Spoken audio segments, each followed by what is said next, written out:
Operation بنیان و مرصوص ایک ایسی شاندار مثال ہے جہاں قوم کی تمام طاقتیں متحد ہوئیں اور متحد ہو کر مادر وطن کے تحفظ کے لیے کھڑی ہو گئی. کسی کو بھی کوئی شک نہیں ہونا چاہیے کہ جب کبھی ہماری خود مختاری یا سرحدوں کی خلاف ورزی کی گئی ہمارا رد عمل جامع، جوابی اور فیصلہ کن ہوگا. افواج پاکستان پاکستانی قوم کو اس کے حوصلے، عزم اور حب الوطنی پر سلام پیش کرتی ہے. اور آخر میں سورہ انفال کی ان آیات پر ختم کرنا چاہوں گا. وَيَمْكُرُونَ وَيَمْكُرُ اللَّهُ وَاللَّهُ خَيْرُ الْمَاكِرِينَ. وہ تو اپنی تدبیریں کر رہے تھے اور اللہ اپنی تدبیر کر رہا تھا، اور وہ سب سے مستحکم تدبیر کرنے والا. جنگ بندی کی خواہش بھارت کی تھی، ہمارے پاس دشمن کا کوئی پائلٹ نہیں. پاکستان کی خود مختاری پر حملہ کرنے والوں کو منہ توڑ جواب دیں گے. پوری قوم نے متحد ہو کر آپریشن بنیان المرصوص کو کامیاب بنایا. پاکستان پر حملہ کرنے والی 26 بھارتی تنصیبات کو نشانہ بنایا گیا. D G ISPR lieutenant general Ahmed Sharif Chaudhry کی پریس بریفنگ. برہموس میزائلوں کا ذخیرہ، air defence system, brigade headquarters تباہ کیے. پاکستان کے بھارت کو جواب نے نیا جنگ نصاب رقم کر دیا. تعز من تشاء وتذل من تشاء بیدک الخیر وهو علی کل شیء قدیر.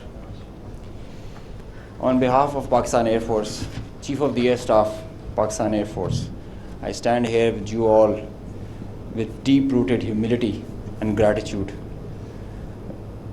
I am so thankful for Allah helped us in achieving whatever we desired, even whatever we deserved, more than what we deserved, for being able to be up to the task for PF, as they say, second to none. Bharat کے خلاف فضائی operation air chief کی ذہانت سے کامیاب ہوا. بھارت نے بغیر پائلٹ طیارے پاکستان بھیجے. پاک فضائیہ کے شاہینوں نے دشمن کو کرارا جواب دیا. ایئر وائس مارشل اورنگزیب کی میڈیا کو بریفنگ. وائس ایڈمرل رب نواز بولے پاک بحریہ بھی بھارتی جارحیت کا مقابلہ کرنے کے لیے تیار تھی.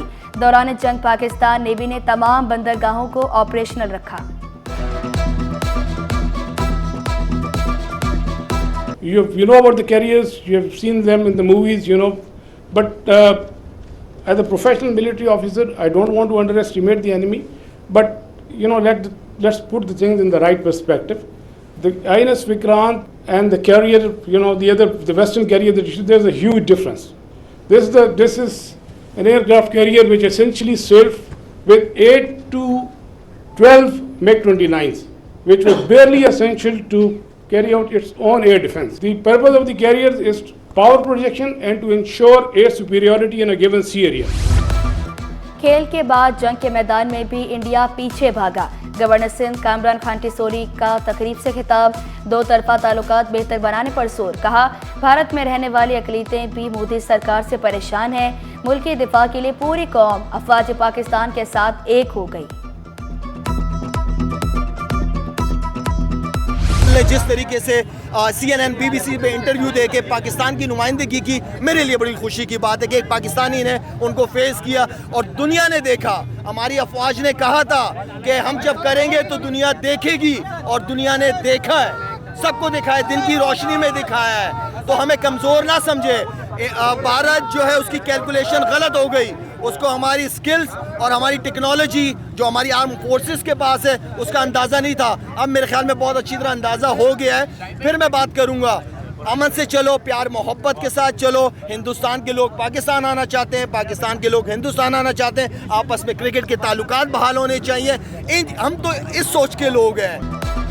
اور آپریشن بنیان المرصوص کی کامیابی پر جشن. شاہد افریدی بھی بڑی ریلی کے ساتھ ساحل پر پہنچے.